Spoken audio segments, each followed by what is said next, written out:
おはようございます。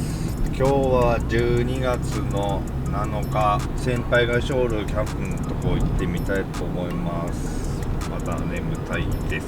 そしてかなり寒いみたいなんで着込んできました。じゃあそれでは行ってみましょう。おお、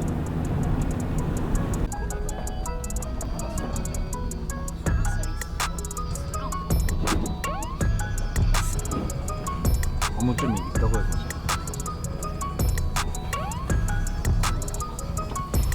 れない。こんな車で来るとこじゃなくて、やっぱり下がやっぱりギリギリじゃない。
乾杯です。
おはようございます。